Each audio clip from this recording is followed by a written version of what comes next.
Three black SUVs blocked a street. Ortiz Brooks had 20 minutes before his children were on the curb with nowhere to go. His landlord, Dustin McCants, was already throwing boxes into the yard, screaming about new owners and final warnings. Then a woman stepped out of the lead vehicle.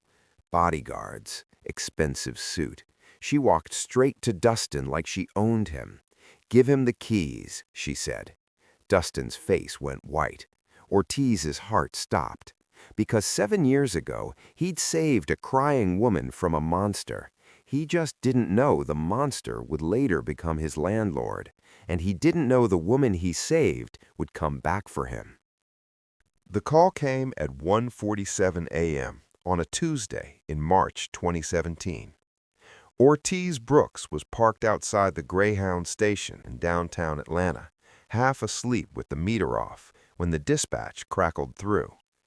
Pickup at 1122 Moreland Avenue, cash fare. He almost ignored it. That address was in a neighborhood where calls after midnight usually meant trouble, but rent was due in 4 days, and he was $340 short. He accepted the ping. When he pulled up to the address, a 2-story house with a pristine lawn and a Range Rover in the driveway, he saw her. A black woman, late 20s, standing under the porch light in a thin nightgown despite the rain.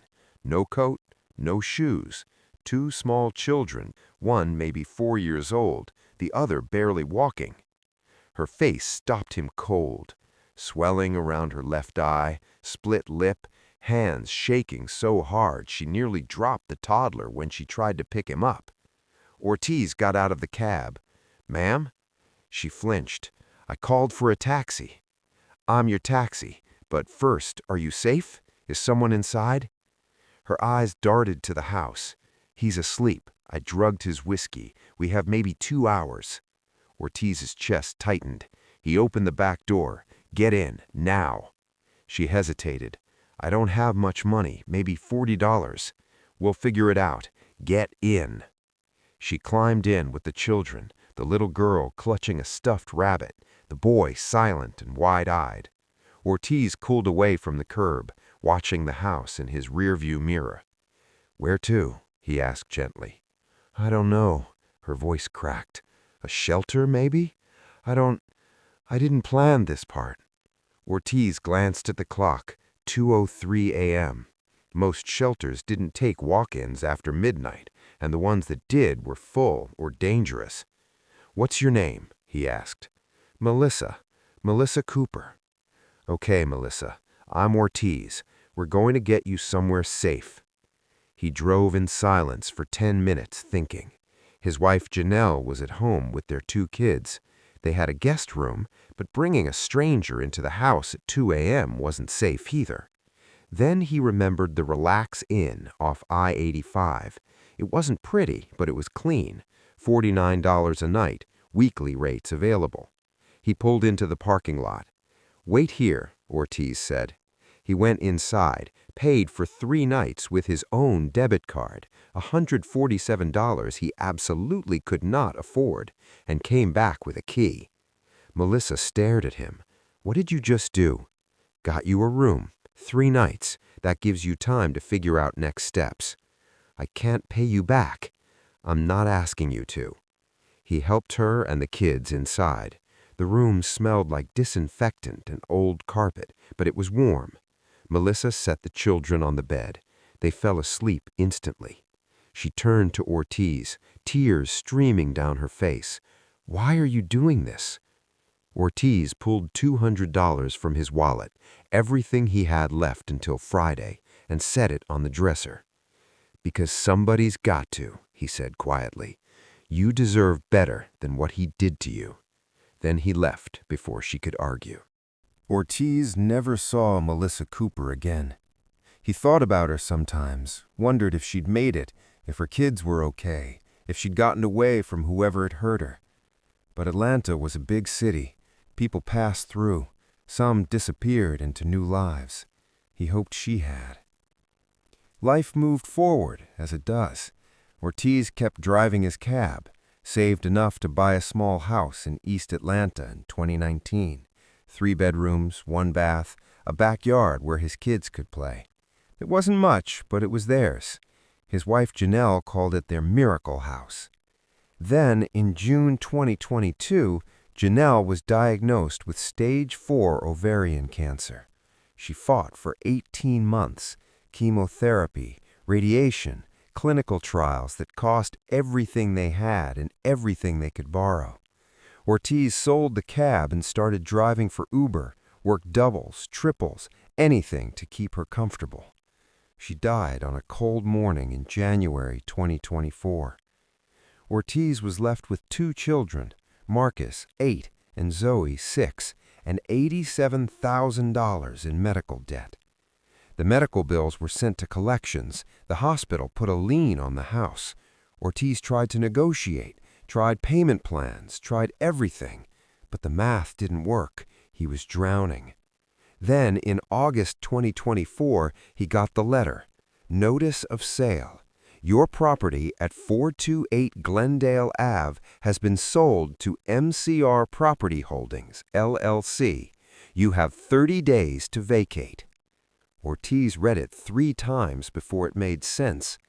The hospital had sold his debt to a collections company. The collections company had foreclosed, and now some faceless corporation owned his house. He called the number on the letter. A man answered, clipped, efficient, cold. This is Dustin McCants, MCR Property Holdings. How can I help you? This is Ortiz Brooks. You sent me an eviction notice. I need more time. The notice is final, Mr. Brooks. New owners take possession September 15th. I have kids. I just lost my wife. I need 60 days. 30 days is generous. Some people get 7. Please, I'm begging. Dustin's voice didn't change. Then beg faster. Clock's ticking. The line went dead. Ortiz sat in his kitchen, staring at the letter, the weight of it crushing. 30 days. Where would they go? How would he find a place with his credit destroyed? And what about custody? Because Janelle's mother, Patricia, had been circling since the funeral, making comments about stability and proper homes and how maybe Marcus and Zoe would be better off with her in South Carolina. If Ortiz was homeless, he'd lose them. He looked around the kitchen, the height marks on the doorframe where he'd measured the kids every birthday, the drawings Zoe had taped to the fridge, the coffee maker Janelle bought their first year in the house. Everything they'd built, gone. Marcus appeared in the doorway, clutching his backpack. Dad, are we moving? We'll figure it out, buddy. But he didn't know how. That night, after the kids were asleep, Ortiz sat on the porch and cried for the first time since Janelle's funeral. Not because he was sad, because he was out of options, and because for the first time in his life, he didn't know how to protect his children. Melissa Cooper hadn't thought about that rainy night in years. Not because she'd forgotten. You don't forget the moment someone saves your life, but because remembering hurt too much. After Ortiz left her at that motel, Melissa had 3 nights and $200 to build a future from nothing. She'd spent the first night crying, the second night planning. By the third night, she was knocking on doors. A women's shelter in Decatur took her in. They connected her with a legal aid clinic that helped file a restraining order against Dustin. They helped her apply for emergency housing assistance. A social worker named Karen became her advocate, helping navigate the bureaucracy of starting over. Melissa got a job cleaning office buildings at night, $11 an hour. She worked while her kids slept at the shelter's childcare center, saved every penny. Within 6 months, she'd moved into a subsidized apartment, 1 bedroom. She and the kids shared a mattress on the floor, but it was theirs, safe. By 2019, she was managing the cleaning company. By 2021, she'd started her own company, Cooper Commercial Cleaning. Underbid competitors, worked twice as hard, reinvested every profit. And then she made the jump. One of her clients was a real estate developer named Harold Chen.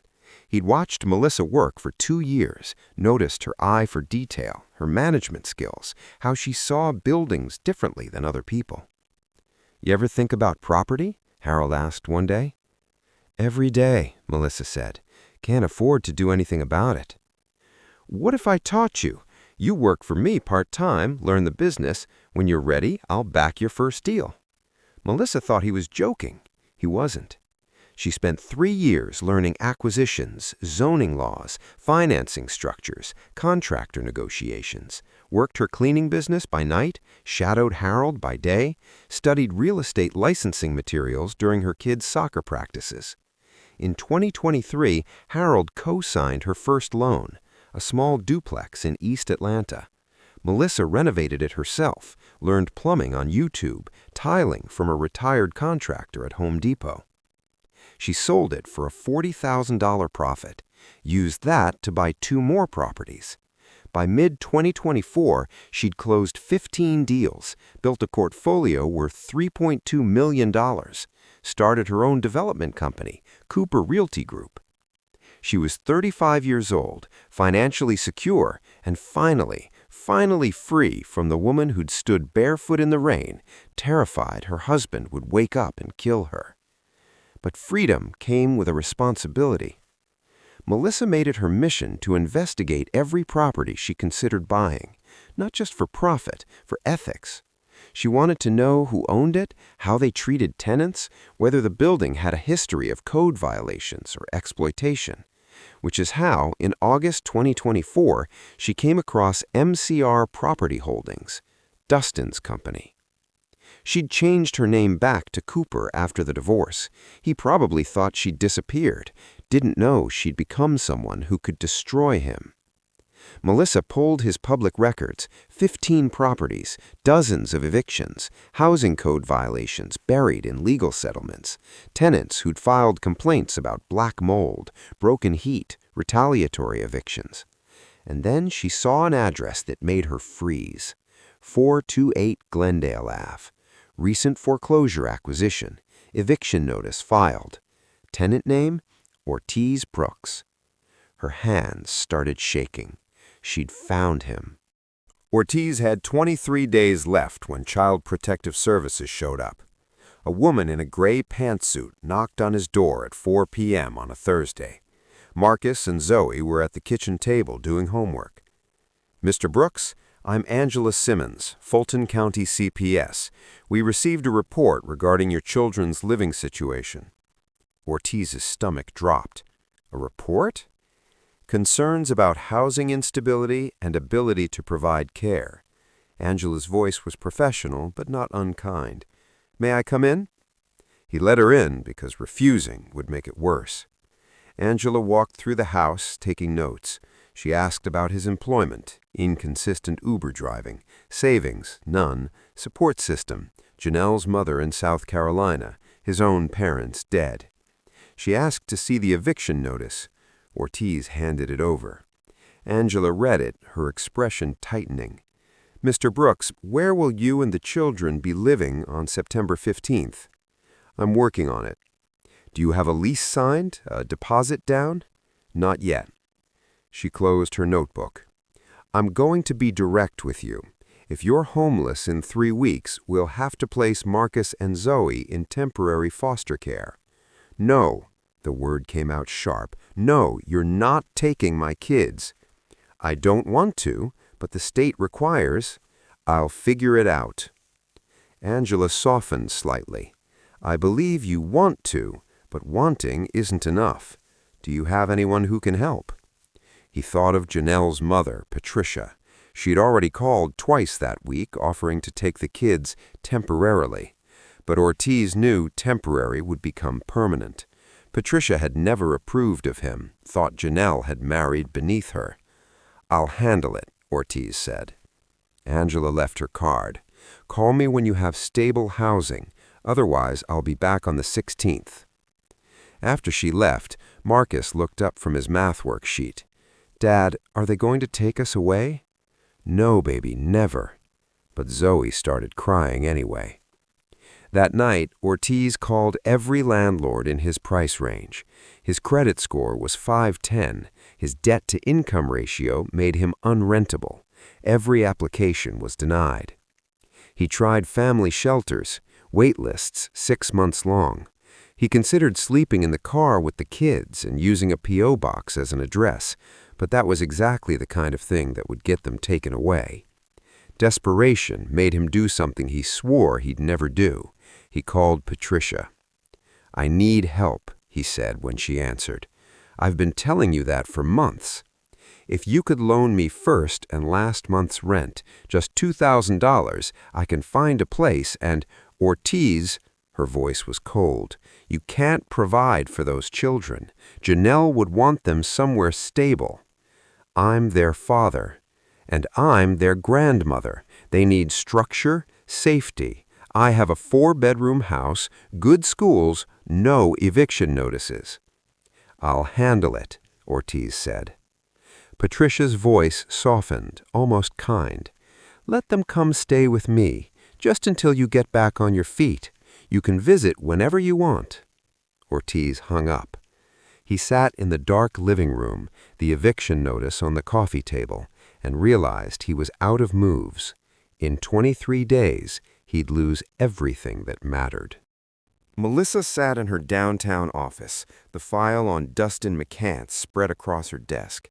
15 properties, 32 evictions in the past 18 months. A pattern so clear it was practically a confession. Buy distressed properties, evict vulnerable tenants, flip or rent at inflated prices.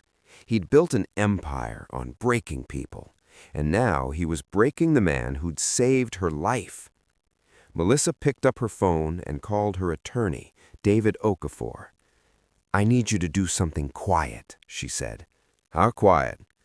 "Ghost transaction quiet." David paused. "What are we doing?" "I want to buy 428 Glendale Avenue, the one MCR Holdings just foreclosed on."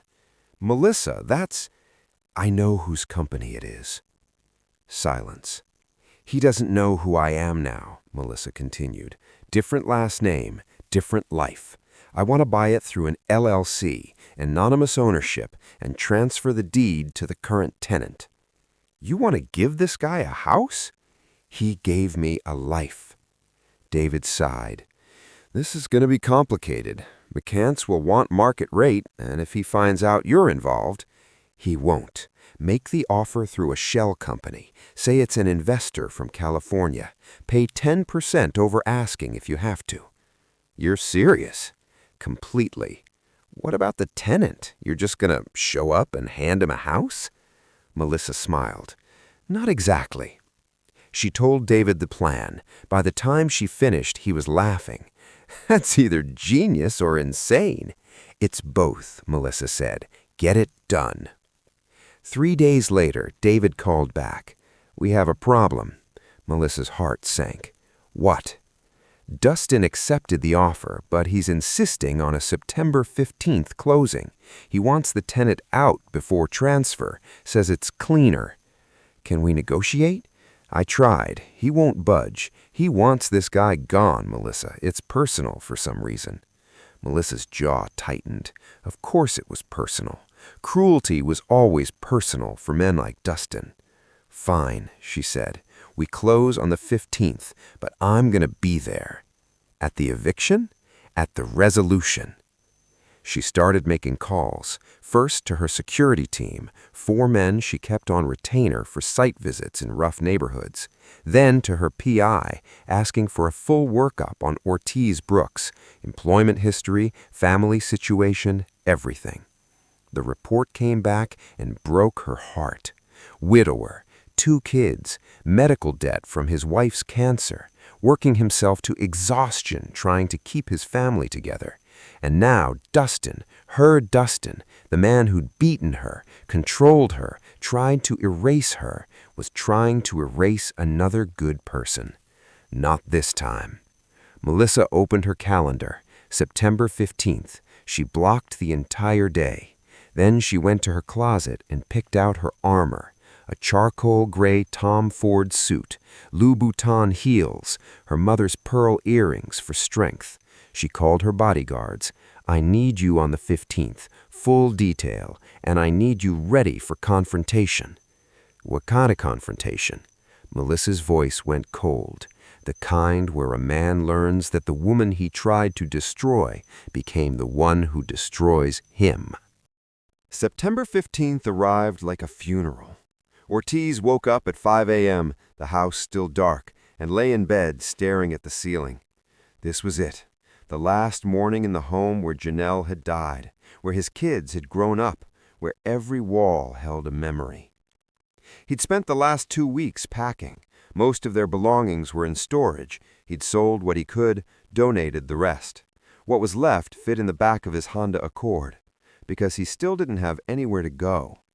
He'd found a weekly motel that would take them for $380 a week. It wasn't sustainable, but it was something. He'd told CPS he had temporary housing arranged. Technically true. Angela Simmons wasn't convinced, but she'd given him 2 weeks to prove stability. Marcus and Zoe were still asleep. Ortiz went to their room, stood in the doorway, watched them breathe. How do you tell your children you failed them? At 9 a.m., there was a knock on the door. Ortiz opened it to find Dustin McCants standing on his porch with 2 men in work uniforms. Dustin was tall, white, mid-30s, with the kind of face that had probably been handsome once, but was now just cruel. "Mr. Brooks," Ortiz smiled, but it didn't reach his eyes. "Moving day." "I just need until noon," Ortiz said. "I'm almost done." "New owners arrive at 10. You've got 1 hour." "Please, my kids are still packing their rooms." "Then pack faster." Dustin nodded to the workers. "Start loading whatever's left into the truck. Anything still here at 10 goes to the dump." "You can't do that." "Read your eviction notice, Mr. Brooks. I can do whatever I want." Ortiz felt his hands curl into fists. He wanted to hit this man, wanted to scream, but that would just give Dustin an excuse to call the police, and then CPS would definitely take his kids. So he swallowed his rage and went back inside. Marcus and Zoe were in the living room now, watching through the window as the workers started grabbing boxes. "Dad, what's happening?" Zoe's voice was small, scared. "We're leaving, baby. Go get your backpacks." They ran upstairs. Ortiz started grabbing whatever was left, coats, shoes, the framed photo of Janelle from the mantel. Outside, Dustin supervised like a plantation overseer, barking orders, checking his watch. At 9:47, Ortiz carried the last box to his car. Everything they owned was now crammed into a trunk and back seat. Marcus and Zoe stood on the porch, silent, staring at the house like they were trying to memorize it. Dustin walked up, jingling a set of keys. "Pleasure doing business with you, Mr. Brooks." Ortiz ignored him. Then, at 9:52, 3 black Escalades turned onto Glendale Avenue. They moved in formation, smooth and deliberate, like a presidential motorcade. The lead vehicle stopped directly in front of the house. The other 2 blocked both ends of the street. Dustin frowned. The hell is this? The rear door of the lead Escalade opened, and Melissa Cooper stepped out. Ortiz's world stopped. Melissa hadn't seen Dustin McCants in 7 years. Looking at him now, standing in front of Ortiz's house with that same smug smile, that same posture of assumed dominance, she felt her stomach turn. But she didn't feel afraid. Not anymore. 4 bodyguards exited the vehicles with her, 2 flanking her sides, 2 hanging back. All of them were 6'2" or taller, all of them stone-faced. Dustin's expression shifted from confusion to recognition to shock in the span of 3 seconds. "Melissa?" She walked toward him slowly, heels clicking on the pavement. "Hello, Dustin.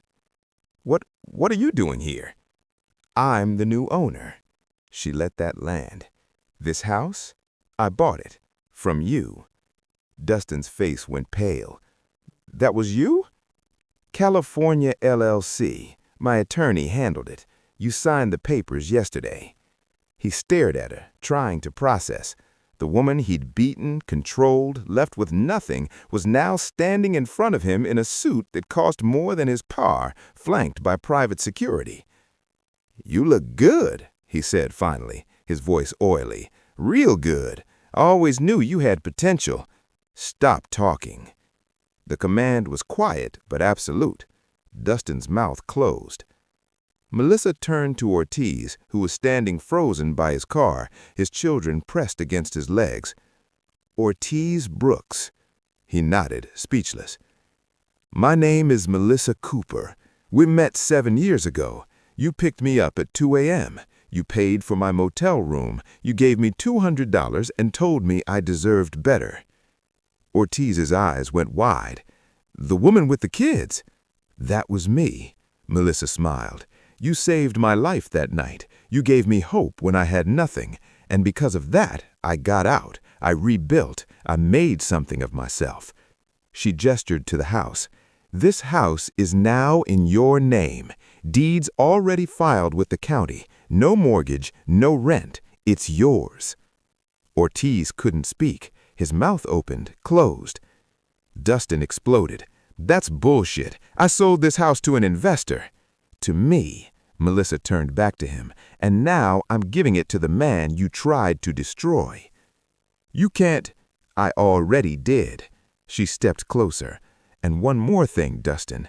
I've been investigating your company. 15 properties, 32 illegal evictions, housing code violations you've been bribing inspectors to ignore, tenant extortion, fraud." Dustin's face went from red to white. "You don't have proof." Melissa pulled a folder from her bodyguard's hands and tossed it at Dustin's feet.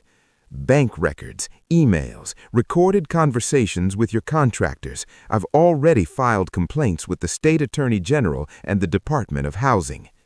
"You bitch!" Dustin lunged forward. Melissa's bodyguards moved instantly, catching him mid-step and slamming him against the hood of his truck. "Touch her and you'll regret it," one of them growled. Melissa didn't flinch. "You spent 7 years making people homeless, Dustin. Let's see how you like it." She nodded to her head of security. "Make sure he leaves the property." Then she turned to Ortiz, her voice softening. "Can we talk? Inside?" Ortiz, still in shock, just nodded. Melissa walked past Dustin, who was being held against the truck, furious and impotent, and followed Ortiz into the house that was now his. Justice, she thought, tastes better than revenge. Inside the house, Melissa sat at the kitchen table while Ortiz stood, hands shaking, trying to understand what just happened. Marcus and Zoe peeked around the corner, curious. "Is that man going to take our house?" Zoe whispered. Melissa smiled at her. "No, baby. Nobody's taking your house. This is your home." Ortiz finally found his voice. "I don't understand. Why would you do this?" "Because 7 years ago, you gave me something I couldn't buy or earn. You gave me dignity. You saw me when I was invisible. You helped me when you had nothing to gain." Melissa's eyes filled with tears. "I was barefoot in the rain with 2 babies, running from a man who swore he'd kill me if I left. And you didn't just drive me to a shelter. You paid for a room. You gave me money you couldn't afford. You told me I deserved better." She paused, steadying herself. "Nobody had told me that in 5 years." Ortiz sat down heavily. "You didn't owe me anything. That's the point. Kindness isn't transactional, but it matters, Ortiz. It plants seeds. You planted one in me, and it grew into a forest." She slid a business card across the table. "I run a real estate development company. I need a full-time driver, someone I trust, someone with integrity. $65,000 a year. Full benefits, company car. The job's yours if you want it." Ortiz stared at the card. "I'm a cab driver." "You're a man who helps people. That's what I need." "I don't know what to say." "Say yes." Marcus appeared in the door. "Dad, is this real?" Ortiz looked at his son, then at Melissa, then at the kitchen where Janelle used to make pancakes on Sunday mornings. This house. His house. "Yeah, buddy," Ortiz whispered. "It's real."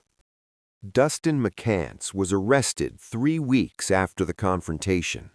Federal charges, wire fraud, housing discrimination, tenant extortion. His assets were seized, his properties sold at auction. He ended up in a men's shelter on Cleveland Avenue, the same one Melissa had stayed in 7 years earlier. Karma, Melissa thought when she heard, has perfect aim. Ortiz took the job as her driver, but he became more than that. He became her friend, her advisor, eventually her partner in a new initiative, the Second Chance Housing Project, buying distressed properties and offering them to families in crisis at cost. They spent a year working side by side, long hours, late-night strategy sessions. Slowly, carefully, they fell in love. Not a desperate love, not a rescue fantasy, a partnership. Two people who'd survived their own hells and found each other on the other side. They got married in the backyard of 428 Glendale Avenue, surrounded by their 4 children, Marcus, Zoe, Imani, and Jordan, who'd become siblings in every way that mattered. And every year on March 14th, the anniversary of the night Ortiz picked Melissa up in the rain, they made peanut butter sandwiches and handed them out to people at the Greyhound station. Because small acts aren't small, they're everything. Ortiz Brooks didn't know that paying for a motel room would change his life. He just knew someone needed help, and he had the power to give it. That's the thing about kindness. You never know where the seeds land. You never know what they'll grow into, but they always grow into something. Melissa didn't just give Ortiz a house. She gave him proof that the world rewards goodness, even when it takes years, even when it seems like nobody's watching. And Dustin, he learned the hardest lesson. Cruelty has a long memory, and justice has a patient hand. This story is real in the ways that matter. Real struggle, real kindness, real consequences. It's a reminder that the people you help today might become the people who save you tomorrow. So here's the question. Who will you see today that everyone else is ignoring? What small act of kindness will you choose? Drop your answer in the comments. Share this story if it moved you.